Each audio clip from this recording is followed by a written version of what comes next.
على رسوله الكريم أما بعد فأعوذ بالله من الشيطان الرجيم بسم الله الرحمن الرحيم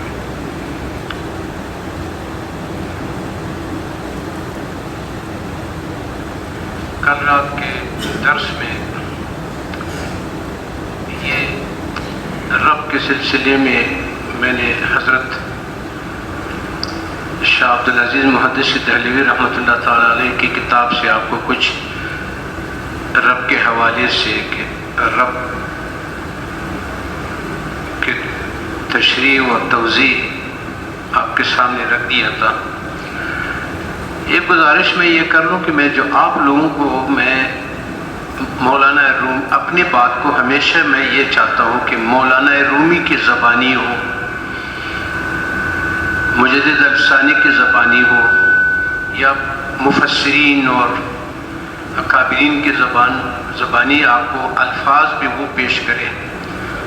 اس کی وجہ ایک تو میری اپنی بھی علمی ہے، اور دوسری بات یہ ہے کہ ان لوگوں کا انتخاب لفظ اور انتخاب جملہ اور انتخاب مضمون، طریقہ سمجھانا اور ان کے الفاظ اور ان کے زبانی ان سے اس الفاظ کا تعلق بننا وہ باعث فیض اور برکت ہو جائے۔ یہاں تک میرے تجربے میں آیا ہے کہ جو تفاسیر یا مثال جو زبان، اب مثال مولانا کی زبان فارسی ہے، مجدد الفسانی صاحب کی زبان تحریر فارسی ہے، اگر آپ اس کو میں اردو میں بھی اس کو تبدیل کرتے ہیں نا تو وہ مزہ نہیں رہتا۔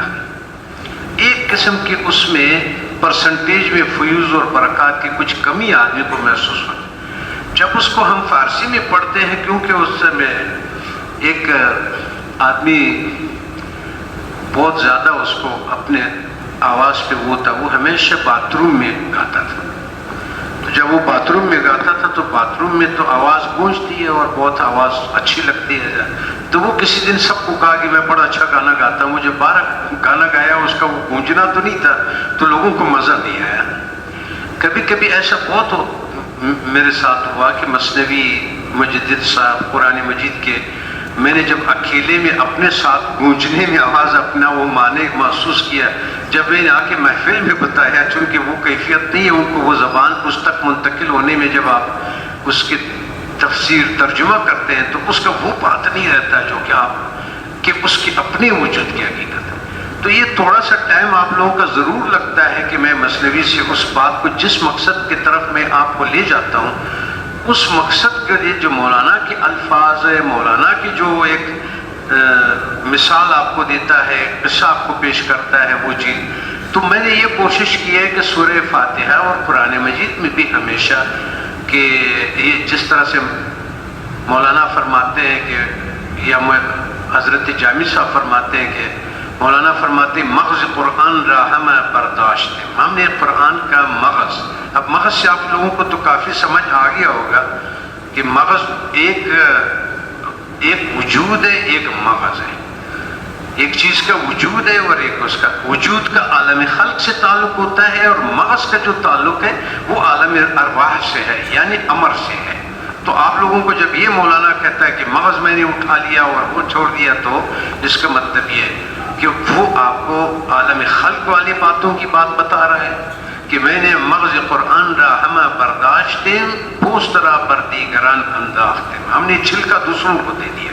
چھلکے سے مراد ان کا یہ نہیں ہے کہ وہ الفاظ کے کوئی ایسے جو وہ ایک مثال آپ کو دیتا ہے کہ مثال کے طور پہ ایسا ہے کہ میں نے قرآن مجید کی جو کیفیات ہے، جس کیفیات کا تعلق عالم امر سے ہے، میں نے آپ کو ان کی حقیقت نکال کر کے آپ کے سامنے رکھ دیا۔ ان حقیقتوں کو دیکھ کر کے جامی نے فرمایا مثنوی ہے، معنوی ہے، مولوی ہست قرآن در زبان پہلوی، اور ہمارے آخر زمانے کے ایک علامہ، چونکہ جامی صاحب کو خود حقیقتوں کا پتہ تھا، انہوں نے جب اس حقیقتوں کو یہاں دیکھا کہ انہوں نے عالم امر اور عالم خلق کے کس طرح ترجمانی کی ہے، کس طرح اس کو الگ الگ کر دیا ہے سالکین کے لیے، راہ چلنے والوں کے لیے، تو اس نے کہا کہ یہ تو مغز قرآن ہے، یہ تو واقعاً قرآن ہے فارسی زبان میں۔ لیکن اگر آپ انجینئر صاحب کو دیکھیں یا علی مرزا کو دیکھیں، وہ عام کہتا ہے کہ دنیا کا سب سے بڑا فراڈ جو ہے وہ مثنوی ہے، دنیا کا سب سے بڑا جھوٹا جو ہے وہ مجدد افسانی ہے، میں نے خود سنا ہے اس میں۔ اب حقیقت یہ ہے کہ وہ ہم لوگ اتنا بھی درنگ نہیں کرتے ہیں کہ مثال کے طور پہ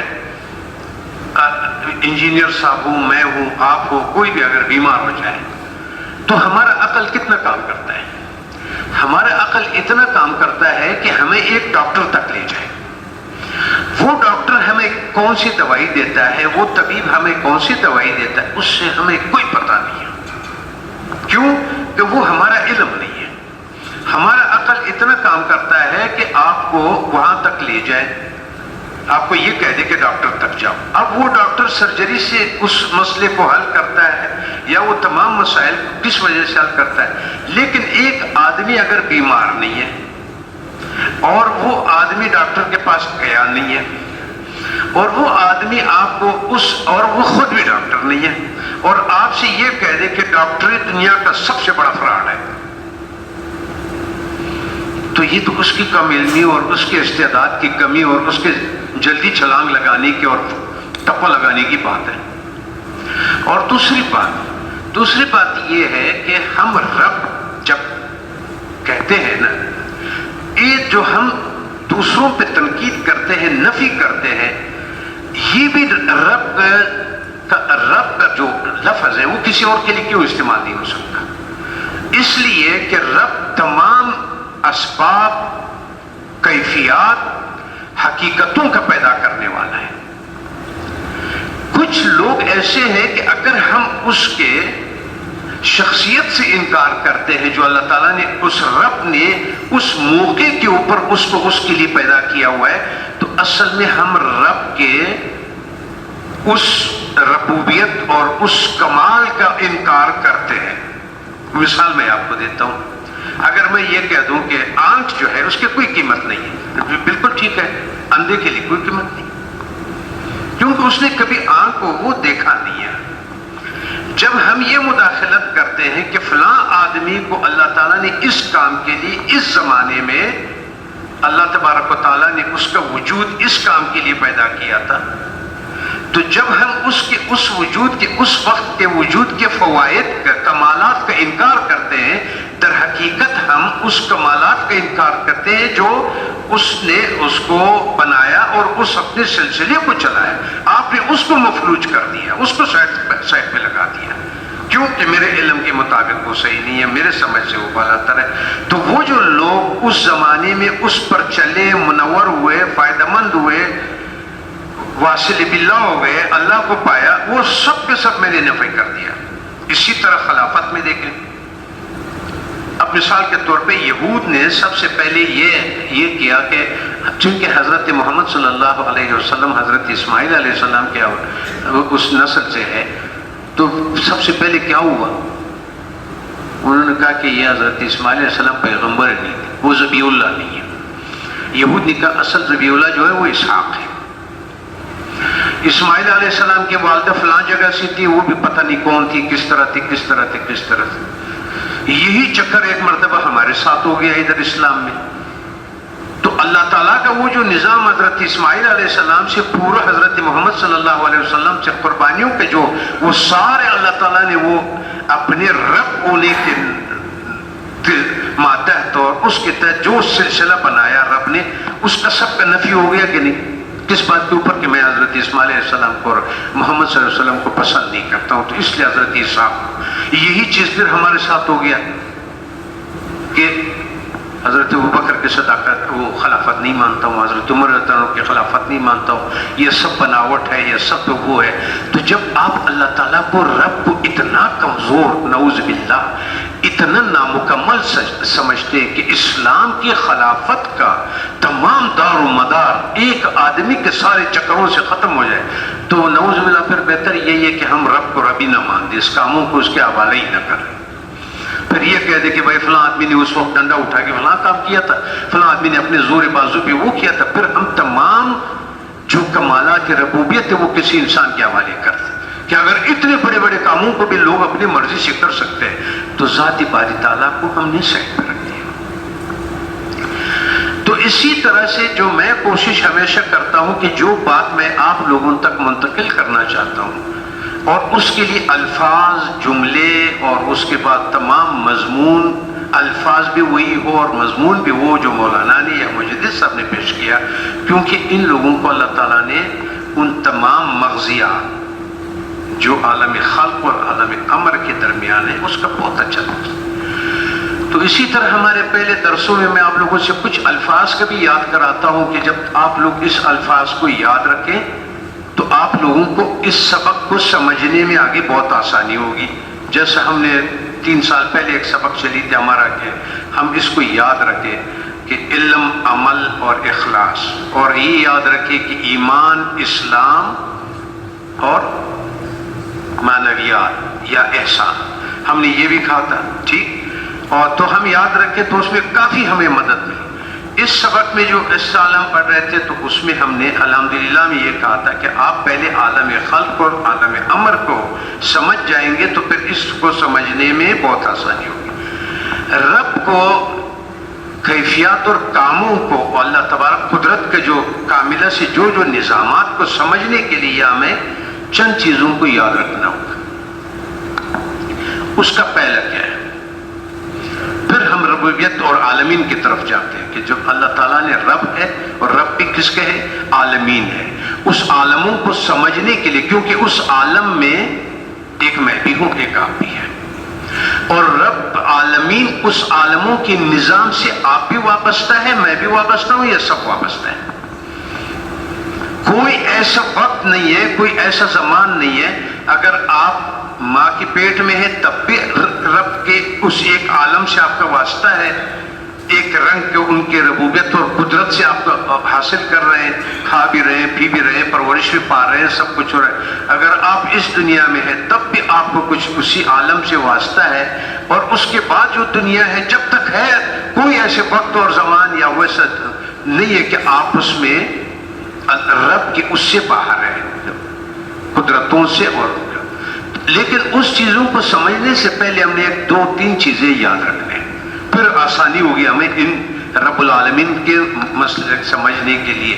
سمجھ تو کیا سکیں گے ہم لوگ، یا میں کیا سمجھا سکوں گا بے علم آدمی، اور ہم کیا سمجھیں گے، اور جو فضل تک ہم لے جانے کی کوشش کریں گے کہ اللہ فضل کرے۔ اور اس کا یہاں یہ ذہن میں رکھنا ہے،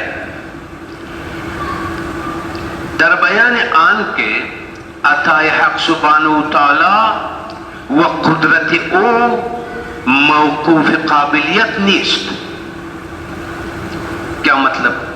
پھر بات آ گئی اردو میں کچھ کرنا۔ اس بات کے بیان میں کہ اللہ تعالیٰ کا عطا اور قدرت بندوں کی عطا کی طرح قابلیت پر موقوف نہیں ہے۔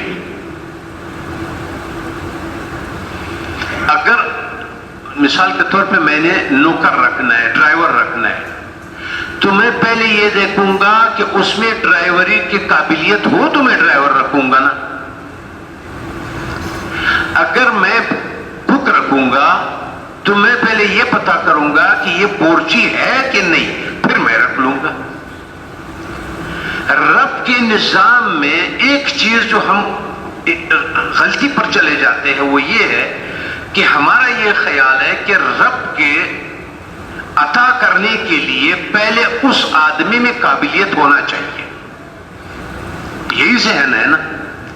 لیکن وہاں رب کے یہاں یہ آپ پہلے ذہن کلیئر کر لیں تو آپ بات آگے چلے گی۔ کیا مطلب؟ اس بات کے بیان میں کہ اللہ تعالیٰ کے عطا اور قدرت بندوں کے عطا کی طرح قابلیت پر موقوف نہیں ہے، اس مخلوق کی عطا کے لیے اب کیا کریں گے؟ اس قابلیت کے لیے چاہیے، اس مخلوق کی عطا کے لیے قابلیت چاہیے، کیونکہ خداوند تعالیٰ قدیم ہے اور قابلیت حادث ہے۔ ایک آدمی میں جب قابلیت آتی ہے کسی چیز میں تو اللہ تبارک و تعالیٰ یہ حادث ہے، حکم سے وجود میں آیا۔ انجینئرنگ کا علم ہے، اس نے جا کر کے پڑھ کر کے وہاں سے سند لایا، تو اب یہ آدمی میں قابلیت آ گیا کہ اس نے وہاں سے پڑھ کے آیا۔ اب یہ پڑھنا اس کا حادث ہے، اس نے محنت کی، صبح گیا، شام گیا، وہ گیا، تو اس لیے جب آپ اس کو رکھیں گے آپ اس کی قابلیت کو دیکھیں گے، ایسے ہی اس کی قابلیت کو دیکھیں گے. لیکن اللہ تعالیٰ جب عطا کرتا ہے، چونکہ وہ ذات قابلیت سے پہلے موجود ہے، ابھی قابلیت پیدا ہی نہیں ہوا تھا کسی چیز کی قابلیت کہ وہ ہے، تو چونکہ وہ رب ہے، وہ جس طرح چاہتا ہے وہ قابلیت پیدا کر دیتا ہے. تو رب کی اس قدرت کی شکل میں بہت ہمارے نقصانات ہو جاتے ہیں. یہ پہلے سمجھنے والی بات ہے. اور تھوڑا سا کھولیں گے اس کو.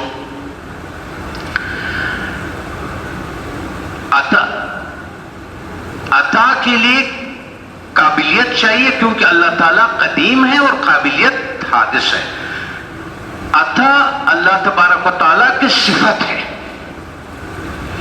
عطا دینا جو ہے، وہ دینے سے پہلے جس کو جو کچھ ملا ہے وہ اللہ کے پاس موجود تھا، اور جو قابلیت میں کسی کو ملا ہے وہ اللہ تعالیٰ کے دینے والا صفت نے اس کو دے دیا.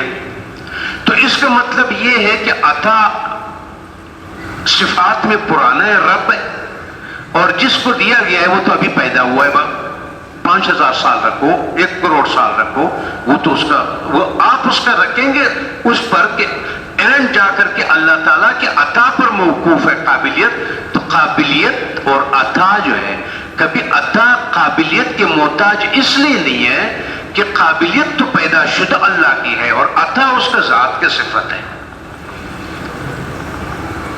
سمجھ؟ عطا صفت حق جل و سلطان و تعالی، وہ قابلیت صفت مخلوق. یہ عالم امر سے ہے، وہ صفت جو اللہ تعالیٰ کا ہے وہ عالم اکبر سے ہے. وہ قدیم موقوف حادث نہ باشد. اور قدیم جو ہے وہ جو نئے پیدا ہونے والا ہے اس پر موقوف نہیں ہے، یہ اس پر موقوف ہے کہ اگر وہ عطا نہ کرتا تو قابلیت نہ ملتا. تو قابلیت عطا پر موقوف ہے، لیکن قابلیت عطا قابلیت پر موقوف نہیں ہے. اب ہم نے اللہ تعالیٰ کو کیا دے دیا؟ مکمل اختیار دے دیا. اب جو ایک چھوٹا سا مثال دوں گا پھر آگے چلوں گا. اللہ تعالیٰ نے اس کو عطا کر دیا آدم کو، ٹھیک. اب اس نے، شیطان نے کہا یہ قابل نہیں ہے، میں قابل ہوں. سمجھ گئے بات؟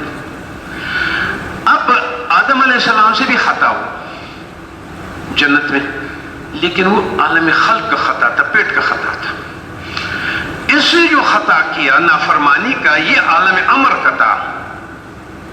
رب کے قدرتوں میں اس نے اپنے قابلیت کو اسے قدیم کر دیا کہ میں اس کے حکم سے، اس کے چیز سے اس کو بالا تر کر دیا. ایک اصول سمجھ آ گیا، ایک بنیادی جو.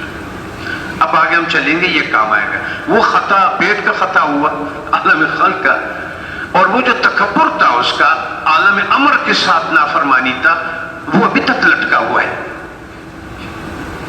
ابھی تک لٹکا ہوا ہے. اور وہ جو ہے وہ فوراً اپنے عطا والی جگہ پہ دوبارہ گیا کہ مجھے عطا کر، میرے سے غلطی ہو گیا. انہوں نے عطا کو پھر آواز دے دیا کہ عطا کر، رحم کر، فضل کر، کرم کر، معاف کر. ظلمنا انفسنا وان لم تغفر لنا. تو اب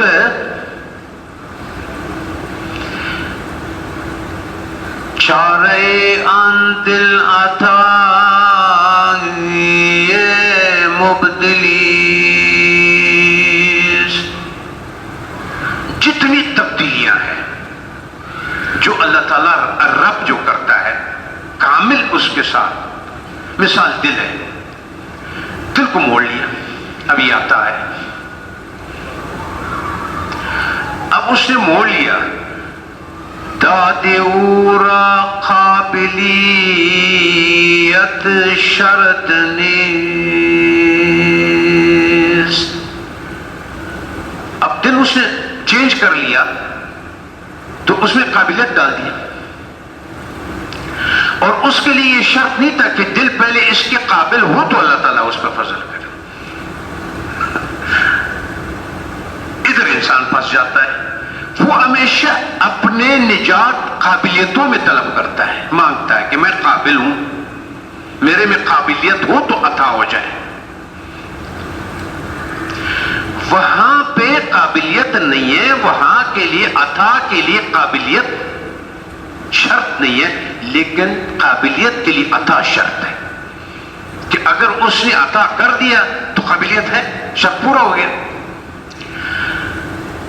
بلکہ قابلیت شرط داد اوست، داد لب قابلیت ہست پوست. تو پھر پتہ یہ چلا کہ عطا جو ہے وہ مغز ہے اور قابلیت جو ہے یہ خلق ہے، یہ پوست ہے، یہ جسم ہے، یہ جسد. ان کی موسارا آسان ثوبن شون، ہم چو خورشید کفاش رخ شان شون.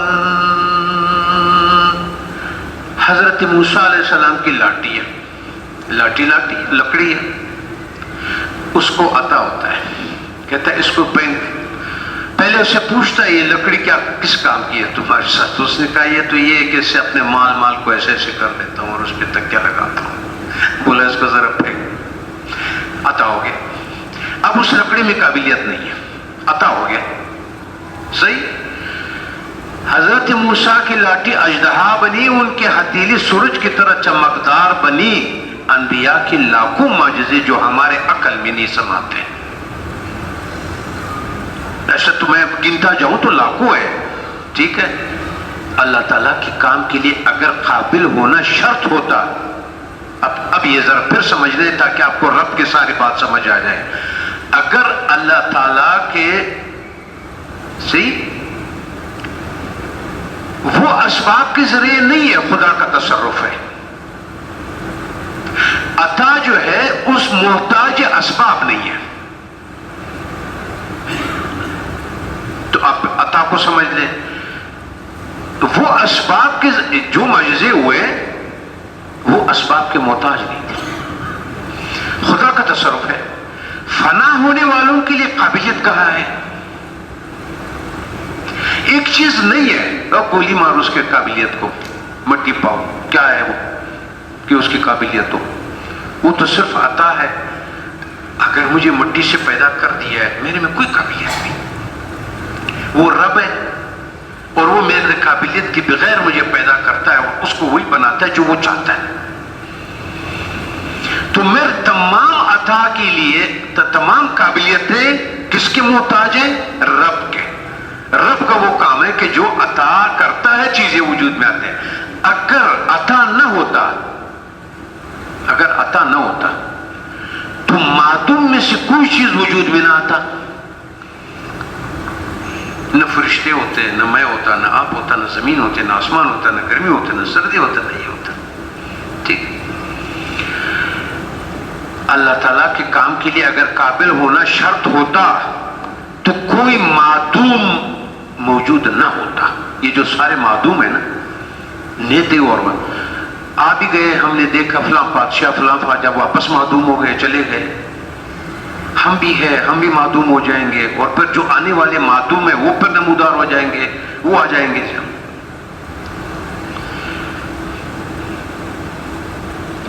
اللہ تعالیٰ نے دستور اور اسباب کے راستے رکھ دیا. اللہ تعالیٰ نے یہ دستور رکھ دیا کہ انگور کے درخت سے آپ کو انگور ملے، انار کے درخت سے آپ کو انار ملے، اولاد کہاں سے ملے. یہ سارے دستور اور اسباب اللہ تعالیٰ نے رکھ دیا اس نیلے سرا پردہ کے نیچے طلبگاروں کے لیے. یہ سارے بات رکھ دیا تاکہ یہاں پر سمجھدار اور ناسمجھ سارے موجود ہیں. اگر اسباب کا پردہ اٹھا لیں تو یوم قیامت ہو جائے گا، سب حقیقت سمجھ جائیں گے کہ یہ تو سب کچھ وہ کر رہا ہے. دنیا کا نظام نہیں چلے گا. تو اللہ نے اس کے لیے پردہ رکھ دیا اسبابوں کو کہ اسباب آگے ہو رہا ہے پیچھے ہو رہا ہے، اسباب آگے ہو رہا ہے پیچھے ہو رہا ہے. ٹھیک، زیادہ باتیں دستور کے مطابق ہوتی ہیں تو ہمارا تمام نظام اللہ تعالیٰ نے قانون اور اسباب کے تحت رکھا ہوا ہے. وہ کس لیے؟ پردے کے لیے. اگر کبھی کبھی اللہ چاہے، کبھی قدرت الہی دستور کو توڑنے والی بن جاتی ہے تو مالک ہے، رب ہے، وہ کچھ بھی کرے، وہ تو پہلے سے بات ختم ہو گئی. لیکن اب دوبارہ ہم جو جتنی بھی ہمارے عطا کو کیے ہوئے اسباب ہے، یہ اسباب مقصد کے لیے ہے. اب بات آگے جاتی ہے رب کے پر لطف دستور اور عادت مقرر کیے، پھر دستور کے توڑنے کو معجزہ بنا دیا. جب وہ اس دستور اور اسباب کو توڑ دیتا ہے نا تو پھر بندے سے کہتا ہے دیکھو میں نے اپنا آپ کو دکھایا، ذرا مان لو. آپ کو اسباب میں نہیں نظر آیا تو کبھی کبھی اسبابوں کو توڑ کر کے میں آپ کو دکھا دیتا. وہ بھی آپ کو قائل کرنے کے لیے اور آپ کو اپنے عطا اور ذات اور رب کی طرف لے جانے کے لیے آپ کو وہ کر دیتا ہے. آپ کو غافل کس چیز نے کر دیا؟ حق سے کس چیز نے دور کر دیا؟ اسباب نے، کہ ہمارا نظر صرف اسباب پر ہے. اگر بغیر سبب کی عزت ہمیں نہیں ملتی ہے، قدرت الہی سبب کو معزول کر دینے سے معزول نہیں ہے. اس سبب سے باہر پرواز نہ کر، لیکن اس سبب پیدا کرنے والے کے معزولی کا گمان نہ کر.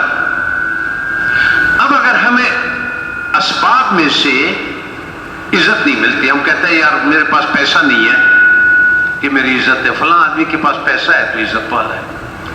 ہم نے کیا کر دیا؟ ہم نے نظر اسباب والے پہ کر دیا اور جو عزت دینے والا ہے اس کو ہم نے معزول کر دیا. ہم آ گئے اس پر کہ ہم نے رب کے کمالات اور رب کے قدرتوں کو ایک دوسرے کے ساتھ ٹکراؤ کر دیا، اس جگہ پر بٹھا دیا جہاں ہم نے اللہ تعالیٰ کو بٹھانا ہے، کیونکہ ہماری نظر صرف اس پر ہو گئی. وہ سبب پیدا کرنے والا جو چاہتا ہے کرتا ہے. مطلق قدرت اسباب کو پاڑ ڈالتی ہے. مطلق قدرت جو ہے وہ اسبابوں کو اتر تتر بتر کر دیتی ہے، جو وہ چاہتا ہے وہ کرتا ہے. لیکن ہمارا ذہن جو ہے، ہمارا سوال اور ہمارا دماغ اسبابوں سے باہر نہیں جاتا. ہم تمام چیزوں کو لا کر کے اسبابوں سے وابستہ کر دیتے ہیں، لیکن وہ عموماً سبب پر مدار رکھتا ہے تاکہ طلبگار مراد کو تلاش کرنا جان چاہے.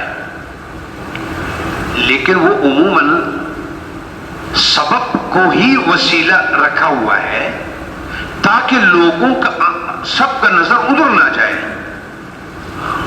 یہ نظام نہ ٹوٹ جائے جو اس نے سببوں کو آگے رکھا ہوا ہے. جب سبب نہ ہو تو ارادہ کرنے والا کون سا راستہ ڈھونڈتا ہے؟ تو سبب راستہ کے بارے میں نمودار ہو جاتا ہے. یہ اسباب، یہ جو ہمارے اسباب ہے، یہ نظروں پر پردے ہیں. یہ نظروں پر پردے پڑے ہوئے ہیں ہمارے، صحیح ہے، تاکہ وہ جڑ اور بنیاد سے پردوں کو اکھاڑ پھینکے. اچھا، کیونکہ ہر شخص اس کی کاریگری کے دیکھنے کے لائق نہیں ہے. ہر شخص اس کی کاریگری اور اس کے رب کے اس مقام کو دیکھنے کے قابل نہیں ہے. اس کو ادھر مشغول رکھو اسباب میں، کافر کی طرح کہ وہ اسی میں مصروف رہے. ٹھیک، سبب میں سوراخ کر دینے والا نگاہ چاہیے. اب کچھ نظریے ایسے ہیں کہ وہ سبب میں سوراخ کر کے آگے نکل جاتے ہیں. کوشش اور اسباب اور دکان کو بیکار سمجھے. ہر بلائی تاکہ لامکان میں سبب پیدا کرنے والے کو دیکھے، کوشش اور اسباب اور دکان کو بیکار سمجھے. ہر بلائی اور برائی سبب پیدا کرنے والے کی طرف سے آتی ہے. اے باوا، اسباب اور واسطے نہیں ہے سوائے خیال کے جو راستے پر جمع ہوا ہے تاکہ تھوڑی دیر غفلت کا زمانہ رہے. یہ تو ہو گیا آپ کا ایک نقطہ جو میں نے آپ کو بتایا کہ آپ کے ذہن میں ہے کہ رب کی بات کو آگے لے جانے سے پہلے اس قدرت کاملہ کی طرف ہمارا ذہن ہونا چاہیے کہ اسباب جو عطا ہے وہ قابلیت کے محتاج نہیں ہے. آگے بات تب چلے گی کہ اس کا ہو. اچھا جی. ابھی ایک اور نقطے کو ہم نے سمجھنا ہے اور وہ یہ ہے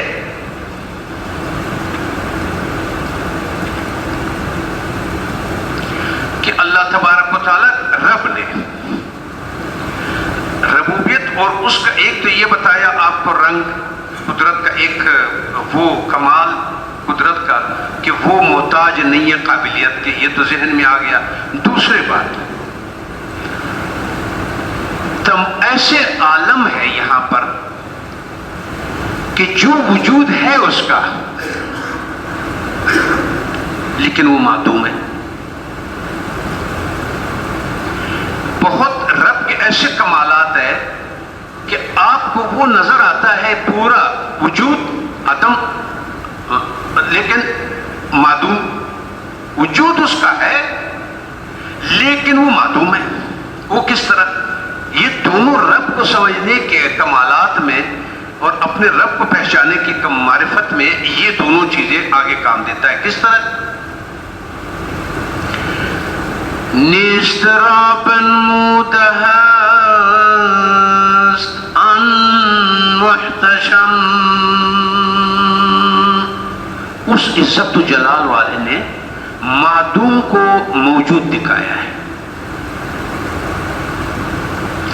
نہیں لیکن ہے. یہ بھی ذرا غور کرنے والی بات ہے اور ڈھونڈنے والی بات ہے, سمجھنے والی بات ہے. موجود کو معدوم کی شکل میں پیدا کیا ہے. سمندر کو پوشیدہ کر دیا, چاک اس کے اوپر رکھ دیا. ہمیں سمجھانے کے لیے وہ کہہ رہا ہے کہ آپ ایسے سمجھ لو آپ کو جاگ نظر آتا ہے, نیچے سمندر ہے. یا دوسری بات, مٹی اڑ رہی ہے ہوا کی طرف, آپ کو مٹی نظر آتی ہے, کیا اس کے اندر ہوا آپ کو نظر آتی ہے؟ اب اس نے ہوا رکھا ہوا ہے, وہ ہے لیکن معدوم ہے. آپ جب کہتے ہیں کہ یہ مٹی کو کون اڑا رہا ہے تو آپ کہتے ہیں ہوا اڑا رہا ہے. ٹھیک ہے. اب وہ مقصدوں کو جگہ ہوا میں چکراتے ہوئے خاک میناری کی طرح ہے. خاک بلندی پر خود کیسے چڑھ جاتی ہے؟ کوئی نہیں سکتا. مٹی تو نیچے کی ہے, آپ اوپر کیسے جا سکتی ہے؟ تو ہوا لے جاتا ہے اس کو. اے بیمار, جب ہم اس دنیا میں آئے تو ہمارے میں یہ بیماری ہو گئی کہ ہم نے مٹی کو دیکھتے ہوا میں نظر نہیں آتا. کچھ چیزیں ایسی ہے کہ اس کا اور وہ اس کو کھولتا ہے. بغیر دریا کے جاگ نہیں چل سکتا. تو جاگ کو حواس سے دیکھ لیتا ہے اور دریا کو دلیل سے سمجھتا ہے. آپ جب کوئی یہ بولتا ہے کہ بھائی یہ ہوا کیوں مٹی کیوں اڑ رہی ہے, تو آپ اپنے ذہن کی دلیل سے کہتے ہیں کہ اس ہوا سے اڑ رہی ہے. نظر نہیں آتا آپ کو, دلیل موجود ہے آپ کے پاس کہ ہاں یہ ہوا سے اڑ رہی ہے. اگر کوئی یہ کہہ دے کہ جاگ ہے تو آپ اپنی دلیل سے کہتے ہیں کہ سمندر ہے. ہم نے معدوم کو موجود سمجھ لیا.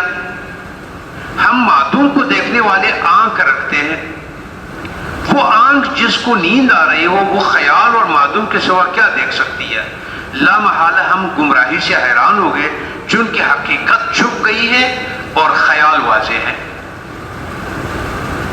رب کے کاموں میں ہم آپ کو یہ دکھا رہا ہے کہ اس کا ایک اور جگہ یاد آیا مجھے, اس کا اور تھوڑا سا اس کو ہم کھولے.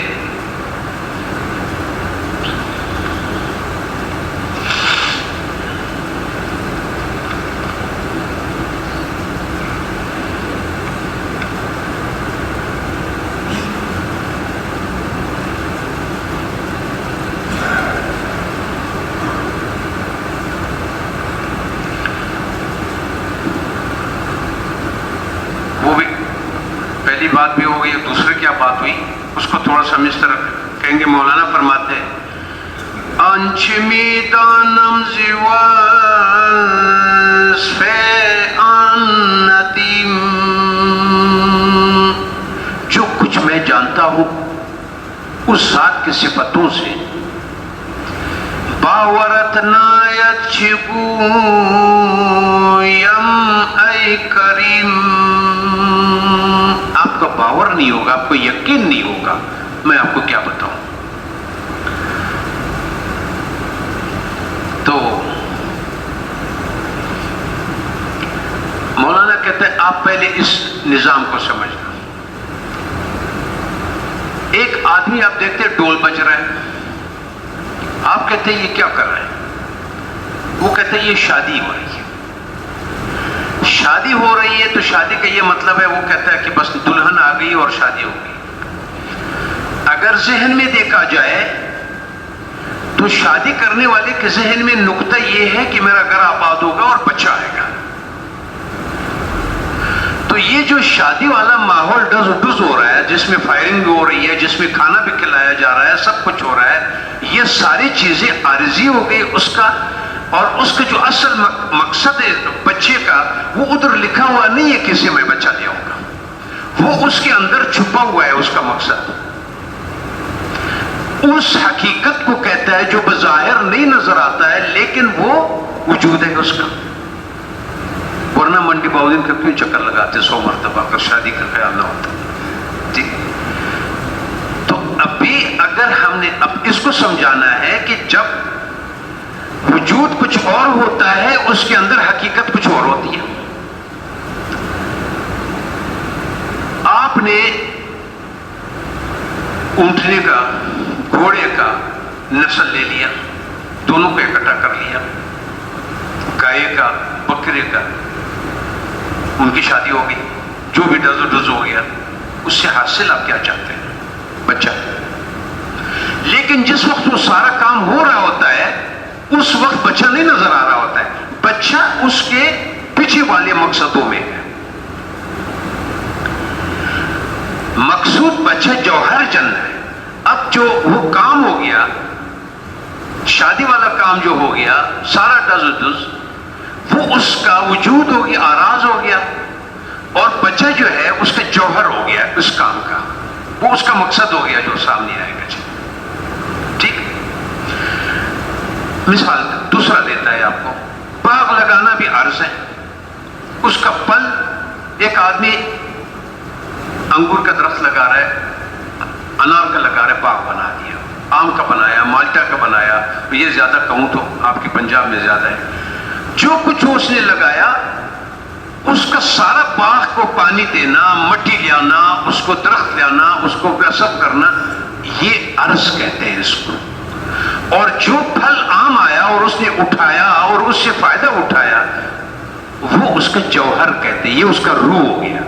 تو ایک جسم ہو گیا اس کام کا اور اس میں سے وہ ہو گیا. جی ایسا ہی ہے. ٹھیک. کیمیاگری کو بھی عرض سمجھ.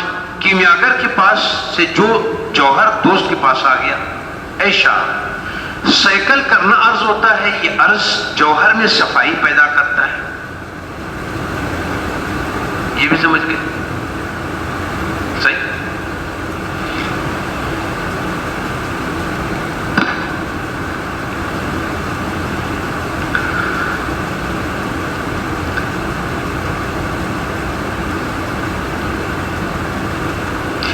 تو جب تو نے عمل کیا، شجرکاری کی، اب آپ نے درخت لگایا، اس کو کیا کہتے ہیں؟ شجرکاری کی. آخر میں پہلا حرف پڑا. اس کا مطلب یہ ہے کہ وہ درخت کے لیے پانی دینا، وہ سب کچھ جو ہے یہ عارضی ہے، اور اصل آپ کا نظر جس کے اوپر ہے، پل پر ہے. یہ وقت کے ساتھ گزر جائے گا، وہ پل آپ کو حاصل آ جائے گا اس کا.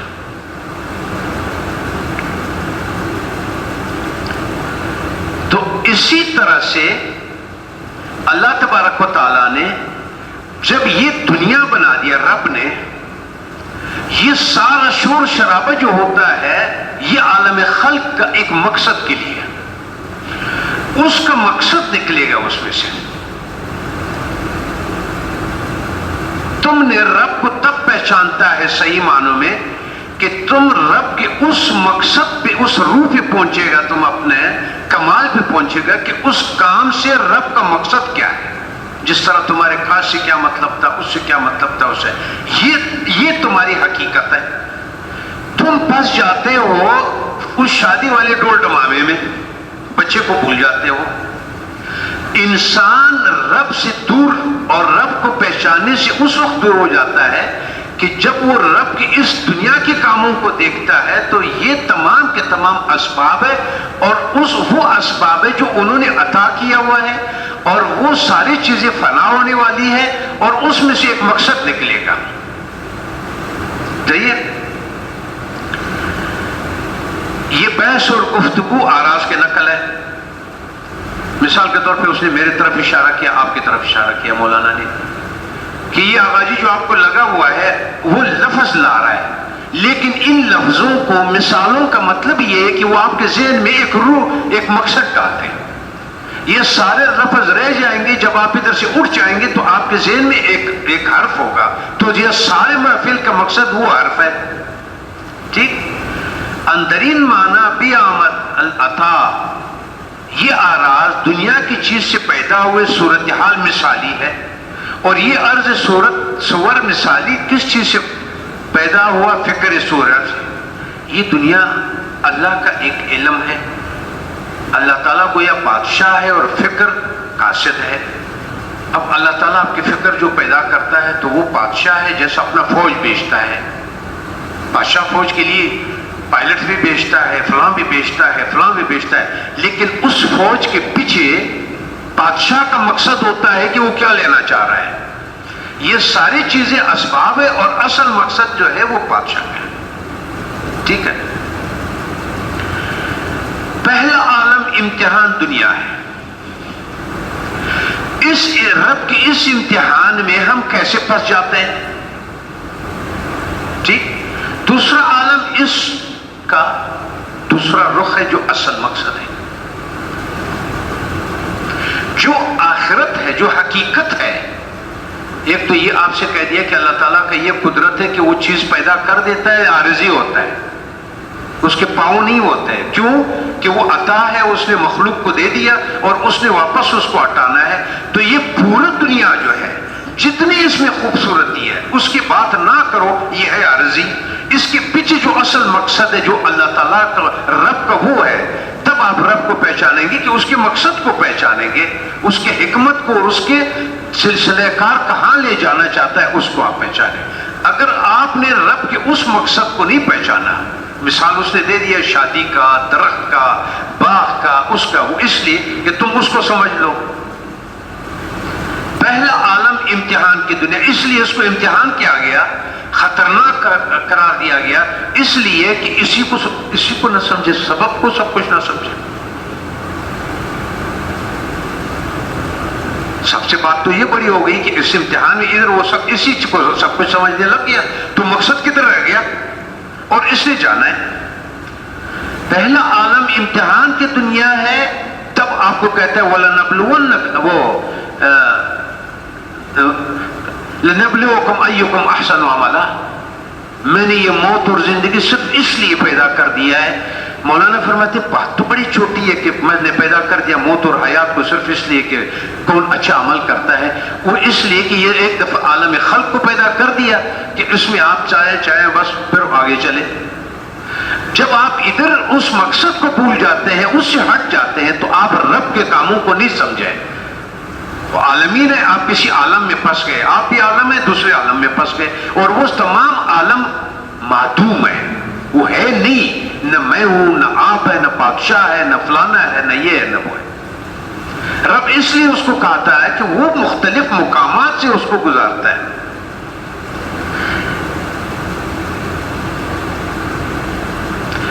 آپ کے غلام نے جب اچھی خدمت کی، وہ عرض کیا معرکہ میں خلط نہیں بنی، اس عرض کی نسبت جوہر کے ساتھ انڈے اور پرند کی ہے، یہ اس سے اور وہ اس سے مسلسل پیدا ہوتا ہے. مثال کے طور پہ آپ کے کسی نے گھر میں لا کر کے انڈا رکھ دیا،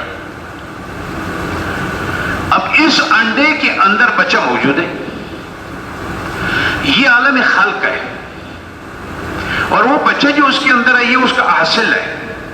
یہ جو انڈا اس نے نظام مرغی نے دیا ہوا ہے یا انڈا دے دیا ہے یا جو نظام ہوا، وہ آ کر کے صرف اس بچے کے لیے پھر وہ اس میں سے وہ نکلے گا جو اس کا حاصل ہے۔ میں تھوڑا سا آپ لوگوں کے لیے چھوٹا کر رہا ہوں نا، اس لیے نہیں کہ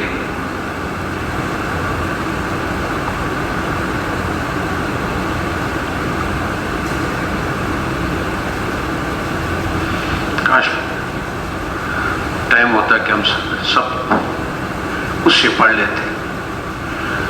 ہاں 11 بجنے والے، بس آپ کی بھی چھٹی کا ٹائم ہے۔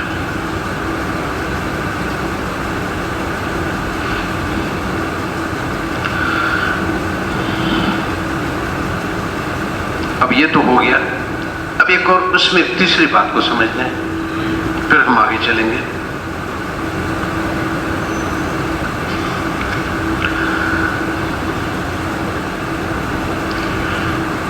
دوسرا یہ ہے کہ اس دنیا میں، عالم خلق میں، ہر چیز دوسرے کو کھا رہا ہوتا ہے بغیر رب کے۔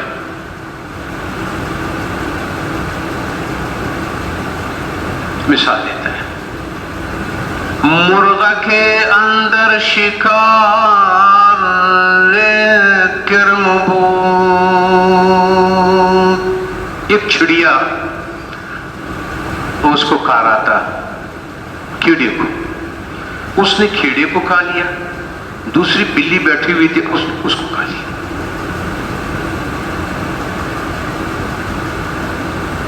ہاں؟ اس نے چڑیا کو کھا لیا، بلی کے پیچھے کتا تھا، اس نے اس کو کھا لیا۔ اب جو گھاس اگا، بکرے نے کھا لیا، دمبے نے کھا لیا، گائے نے کھا لیا۔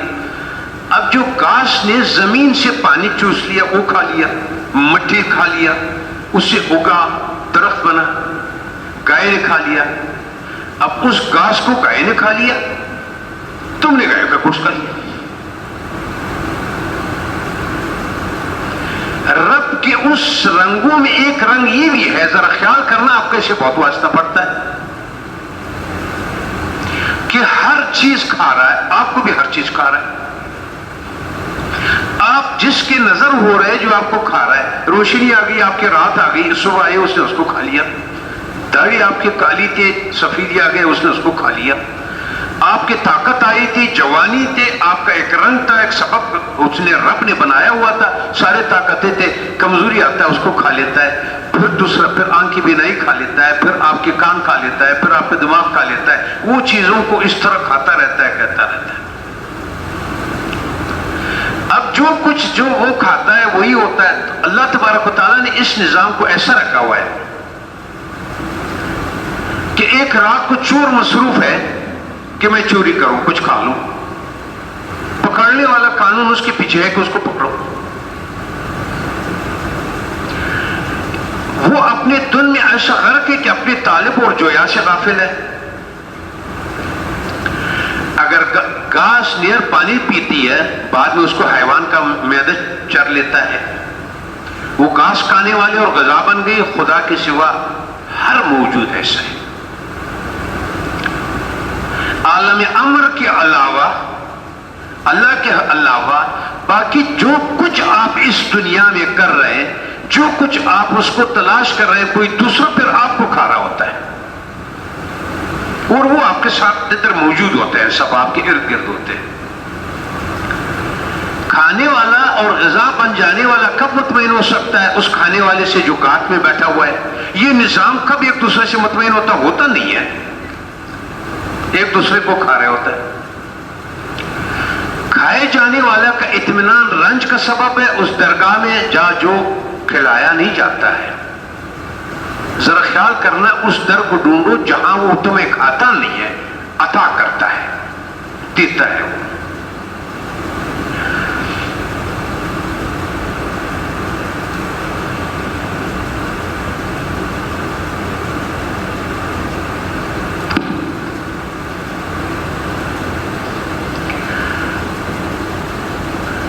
اگر خدا کے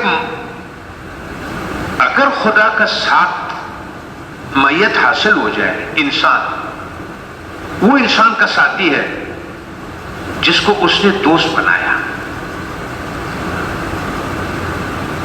انسان کو اللہ تعالیٰ نے دوست بنایا اور اللہ تعالیٰ نے اس کو اپنا دوست کہا. یہ جہاں اور وہ جہاں اس کے ساتھ ہوگا. یہ خوش خلق احمد کی حدیث ہے. گفت المرء مع محبوبی. رسول اللہ صلی اللہ علیہ وسلم نے فرمایا انسان اپنے محبوب کے ساتھ ہے، قلب اپنے مطلوب سے جدا نہیں ہوتا. اب تھوڑا سا یہ غور کرو کہ آپ کیا کھا رہے ہو اور آپ کے پیچھے کیا ہو، کہ آپ کے پیچھے کون پڑا ہوا ہے. جہاں کہیں یہ دنیا ہے وہاں جال ہے. جہاں عاجزوں کو پھنسانے والے میں کسی عاجز کو پھنسانے والے کو دیکھ. اس رسی کو توڑ دی جو ہرس اور حسد ہے. تمہارے اندر ایک ہرس ہے، یہ تمہارا کھانے والا سسٹم ہے کہ تم کہتا ہے کہ یہ میرے حاصل ہو جائے. جب تو اس وقت حسد اور اس ہرس میں آ جاتا ہے، اس وقت وہ آپ کو کھا لیتا ہے. جب وہ آپ کو کھا لیتا ہے تو آپ اس سے زیادہ طاقتور کے کھانے کے چکر میں آ گئے. وہ آپ کو کھا لیتا ہے، آپ کے بہت ساری چیزیں غائب کر دیتا ہے، آپ کے جو عالم امر سے آپ کا تعلق ہے. تیرا جال خود تیرے پروں پر چسپان ہے.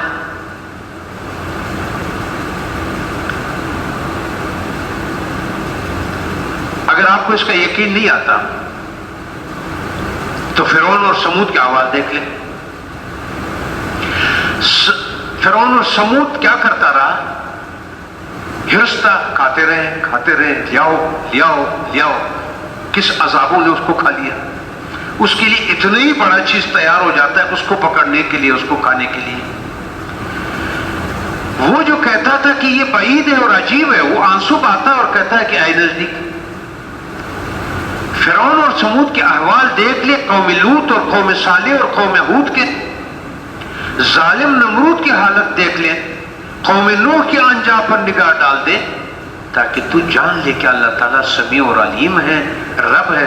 وہ خوف سے بے نیاز ہے اور ڈر اور پرواہ سے پاک ہے. بے نیاز ہے، بے پرواہ ہے.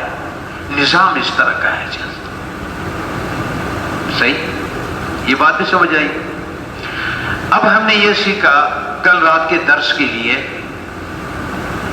کہ عطا جو ہے وہ قابلیت کے محتاج نہیں ہے، اور قابلیت کے لیے عطا ضروری ہے، لیکن عطا جو ہے وہ قابلیت کے محتاج نہیں ہے. قابلیت عطا کے محتاج. ایک بات یہ ہم نے سیکھ لیا. دوسرے کیا بات سیکھا ہم نے؟ جی، ایک ہے معدوم، ایک ہے موجود. اور اللہ تعالیٰ کے رب میں یہ خاصیت ہے کہ وہ معدوم کو ایسے دکھا دیتا ہے کہ یہ موجود ہے، لیکن وہ اصل میں موجود نہیں ہے.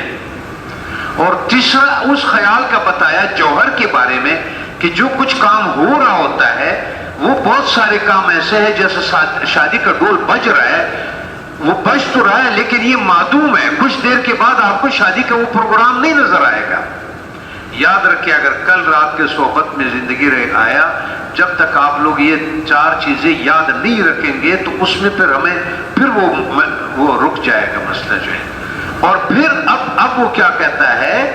چوتھا یہ کہا کہ ایک کھانے والا سسٹم بھی ہے جو کہ عارضی سسٹموں کو کھا لیتا ہے.